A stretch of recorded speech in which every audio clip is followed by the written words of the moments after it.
Universe நேயர்களுக்கு எனது அன்பான வணக்கத்தை தெரிவித்துக் கொள்கிறேன் தோழர்களே. நம்ம யாரெல்லாம் ஒரு பெரிய அறிவாளி நினைச்சுக்கிட்டு இருப்போமோ அது ரொம்ப மட்டமா ஆகி போயிடுவோம். சில நேரங்கள்ல யாரும் ரொம்ப ஒரு பிரபல்யமான ஒரு மனிதராக நாம் மதித்து கொண்டிருந்தோமோ அந்த ஆள் பார்த்தீங்கன்னா ரொம்ப சின்ன பிள்ளைத்தனமான ஒரு வேலையை செஞ்சிருவாங்க. அதுல முதன்மையானவர் யாருன்னு கேட்டீங்கன்னா நடிகர் சிவகுமார். எனக்கு ரொம்ப ஆச்சரியமா இருக்கு. மணிக்கணக்கில் பேசக்கூடியவர். ராமாயணமா, மகாபாரதமா, திருக்குறளா, மணிக்கணக்கில் பேசக்கூடியவர், ஆதாரங்களோடு பேசக்கூடியவர். எனக்கு ரொம்ப பிடித்த ஒரு பேச்சாளர் லிஸ்ட்ல அவரும் உண்டு. ஏன்னா அவருக்கு சில குணங்கள் உண்டு. என்ன செய்வாரு அப்படின்னா, ரொம்ப வேடிக்கையா நடந்துக்கிடுவாரு. சக மனிதர்களை, சக தோழர்களை அவருக்கு இணையா வச்சு பார்க்கறதுக்கு விருப்பம் இல்லாத ஒரு ஆளு. சில பேர் ரொம்ப நம்ம மதிச்சுக்கிருப்போம். ஆனா பொதுவெளியில் அவர்களுடைய நடத்தை பாத்தீங்க அப்படின்னா அவர்லாம் ஹிட்லர் மாதிரி இருப்பாங்க. அவங்க சாதாரண மனிதர்களோடு மனிதராக பழகாத ஆள்களாக இருப்பாங்க. பெரியாரை பற்றி பேசுவார்கள், அண்ணாவை பற்றி பேசுவார்கள், திரைத்துறையில் எம்ஜிஆர், சிவாஜி கணேசன் அவர்களின் சாதனைகளை பற்றி பேசுவார்கள். ஆனால் இவர்கள் சிறுபிள்ளையாக நடப்பார்கள். அப்படித்தான் அவர் கொடுத்திருக்கக்கூடிய பேட்டி இருக்கு இல்லையா, அந்த பேட்டி மிகவும் வருந்தத்தக்கதாக இருந்தது. பெரியாரை தொட்டு இருக்கிறாய், தேவையில்லாத இடத்தில் பெரியாரை நீ பயன்படுத்தி இருக்கிறாய், அண்ணாவை அவர்களை பயன்படுத்தி இருக்கிறாய். அதனால உன்னை நான் ஒருமையில் இந்த ஒரு இடத்தில் மட்டும் நான் சொல்லிக் கொள்கிறேன். இன்னும் நாங்கள்லாம் மரணிக்கவில்லை. தந்தை பெரியாரின் வாரிசுகள், பேரறிஞர் அண்ணாவின் கொள்கை வாரிசுகள் தலைமுறை தலைமுறையாக இந்த தமிழகத்திற்கு தேவைப்படுகிற இடத்தில் இருப்பார்கள், வருவார்கள். அவங்க இந்த தமிழ்நாட்டை சரியான நேரத்தில் திசைவழி போக்கை மாற்றக்கூடிய இடங்கள்ல வருவாங்கிறதுக்காக இந்த செய்தி கண்டனத்தை சொல்றேன். என்ன சொல்றீங்க? மைக் இருந்தா நீங்க பேசுங்க, இது பண்ணுங்க. நீங்க போன ஆட்சி வரைக்கும் ஒரு மாசம் வரைக்கும் நீங்க என்னையா பேசிக்கிட்டு இருந்தீங்க? இன்னைக்கு உன் மகன் கருப்புன்னு ஒரு படத்துல நடிச்சு சனாதனத்தையும் சங்கித்தனங்களையும் சேர்த்து கொண்டு ஒரு பிற்போக்குத்தனமான ஒரு சாமியாடல் பாடல்களை வச்சு நீங்க கோடிக்கணக்கான ரூபாய் இந்த முட்டாள்களின் பணம் உள்ள வருதுங்கிறதுக்காக நீங்க என்ன பேசுறீங்க? நீ என்ன வேணாலும் பேசுற. என்ன சொல்லியிருக்காரு பாருங்களேன். என்ன ஒரு முதிர்ச்சி வேண்டாமா? அரசியல் ஒரு முதிர்ச்சி வேண்டாமா? சின்ன பிள்ளையா நீ? நம்ம எல்லாரையும் சொல்லிக்கிட்டு இருக்கோம். நம்ம வீட்டுல சின்ன பிள்ளைங்க, குழந்தைகள்லாம் கிண்டர் ஜாய் வாங்கக்கூடிய பிள்ளைகள்லாம் சொல்லி ஓட்டு போட்டிருக்காங்கன்னு சொல்லி.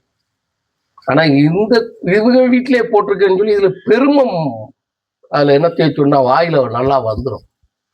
மதிக்கிற ஆளுங்க இதுல பெருமை மயிறு வேற உனக்கு. தப்பு இல்லை, மன்னித்துக் கொள்ள வேண்டும் தோழர்கள். ஏனெனில் நீ பெரியாரை பயன்படுத்தி இருக்கிறாய், தவறான வார்த்தையை நீ பயன்படுத்தி இருக்கிறாய். அதனால நான் இந்த வார்த்தையை நாங்க சொல்றோம். நீ ஓட்டு போடு, நாசமா போய் எங்க வேணாலும் போ, அது உங்களுடைய சொந்த முடிவு.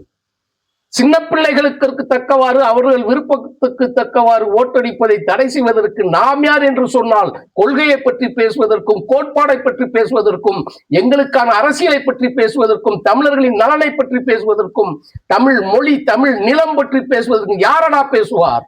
நாங்கள் தான் பேசுவோம். நீ பூட்டிய வீட்டிற்குள் 10-15 அடி உயரமான காம்பவுண்டுக்குள் வாழ்றவங்களுக்கு உங்களுக்கு தெரியாது. நீ பொழப்புக்கு பஞ்சப்படிக்காக பேசுவ.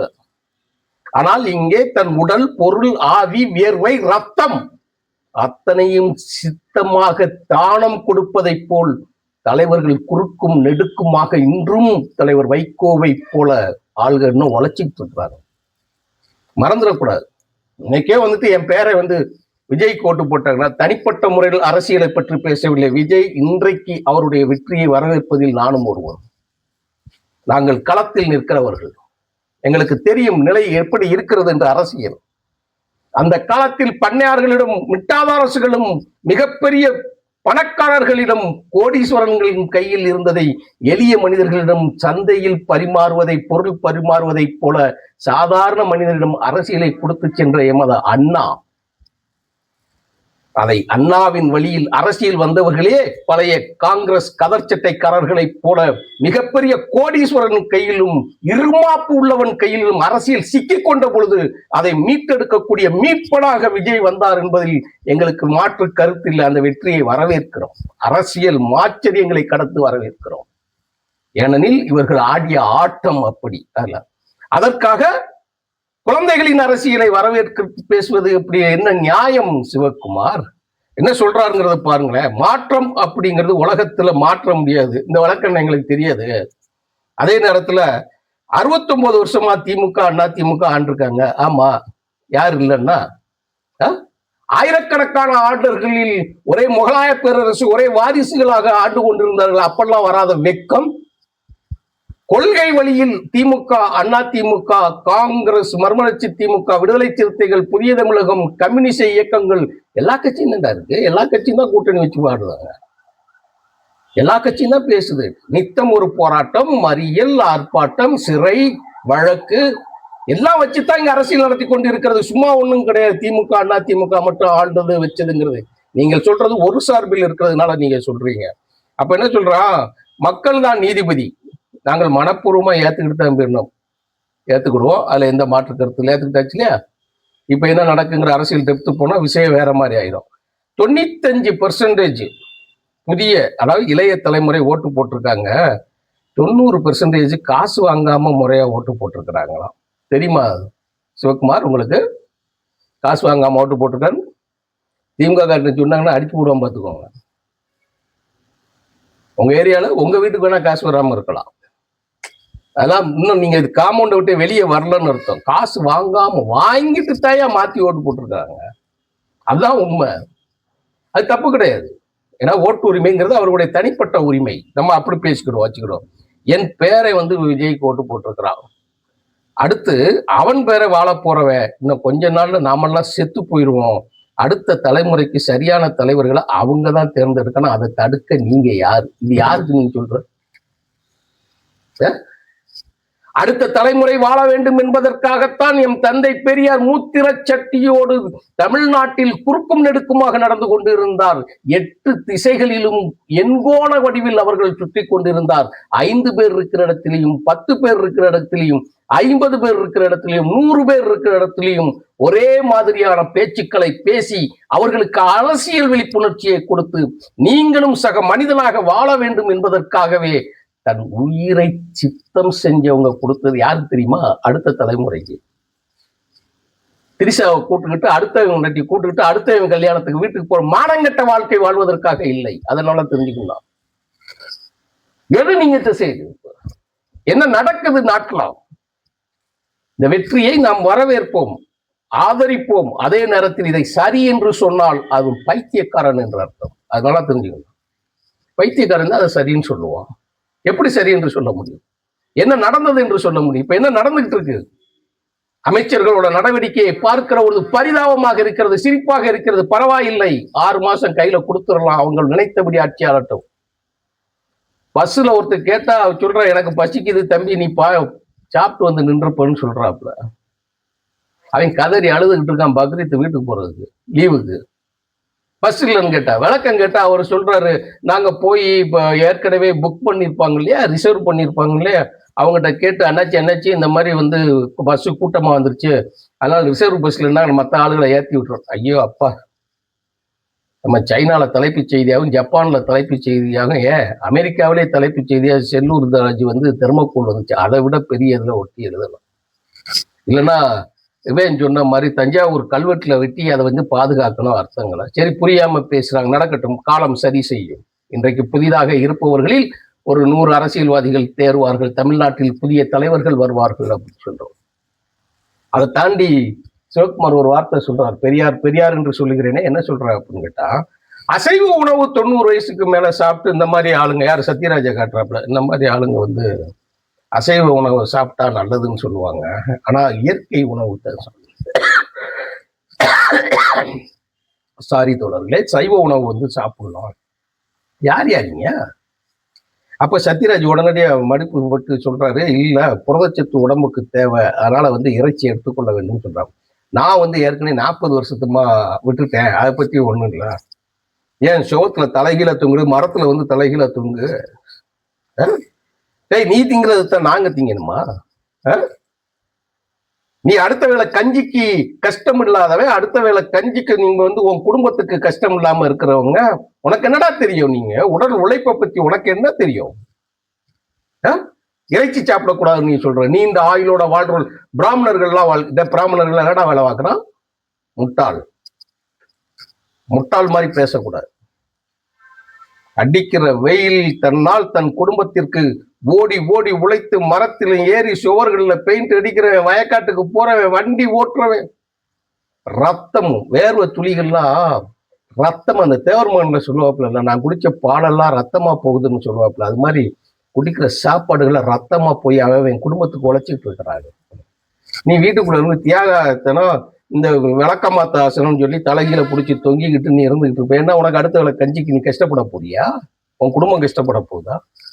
என்ன அட்வைஸ் நீங்க பத்திரிகையில என்ன அட்வைஸ் இது? புதுசா இருக்குது, ரொம்ப புதுசா இருக்குதே சிவகுமாருக்கு. 100வது படம் ரோசாப்பூர் ரவிக்கைக்காரி. எப்படிப்பட்ட கிராமத்து வாழ்க்கையில் நீங்க வெளியில கொண்டு வந்துடுற மாதிரி நடிச்சு இன்னைக்கும் மறக்க முடியாத படம். அந்த மக்களோட வாழ்க்கையெல்லாம் அப்படித்தானா? இன்னும் நான் இருக்கிறேன் சொன்னா நம்ப முடியாது. எனக்கே கொஞ்சம் சங்கடமா இருக்கு சொல்றதுக்கு. பக்ரீத்துக்கு என்னுடைய தோழர்கள் வீட்டுக்கு நான் போயிருக்கேன். ஒரு வீட்டுக்கு போறேன், பாத்திர சட்டியை வச்சு பிரியாணிக்கு காத்திருக்க கூட்டத்தை நான் பார்த்தேன். ரொம்ப வேதனைப்பட்டேன். சோறு கேட்டு திருவோடு ஏந்தி வராத ஒரு கூட்டம் பார்த்து ரொம்ப நாளாச்சு. நரிக்குறவர்களாக இருப்பவர்கள் கூட பிச்சை கேட்டு நாளாய் போச்சு. சோத்துக்கு சாயங்கால நேரத்துல அம்மா என்கின்ற ஒரு குரலை கேட்டு நாளாயிடுச்சுன்னு சொல்லி மகிழ்ச்சியாக இருக்கக்கூடிய நேரத்தில் இன்னைக்கு பிரியாணிக்காக ஒரு வீட்டு வாசல்ல கூட்டமா ஒரே ஒரு குலத்தை சேர்ந்தவர்கள் என்று நினைக்கிறேன். அத்தனை பெண்களும் நிற்கிறத பார்த்து ரத்த கண்ணீர் வச்சு. யாருக்காக சோறு சாப்பிடுவாங்களோ, இப்படி சாப்பிடுவாங்களோ, கூடுதலா முட்டு சாப்பிடுவாங்களோ? அந்த சாப்பாட்டுக்குத்தானே அத்தனை பேர் உழைக்கிறாங்க. அவங்கெல்லாம் உடல் உழைப்புக்கு எங்க போவாங்க? இத்தனை இறைச்சி சாப்பிடுறதுக்கு. சிவகுமார், உங்களுக்குத்தான் நான் சொல்லுகிறேன், மரியாதையாக நான் சொல்லுகிறேன், இந்த பக்ரீத்துக்கு பிரியாணிக்கு என் கண்ணுக்கு முன்னாடி பார்த்தையா? அதே அள்ளி அள்ளி போட்டாங்க.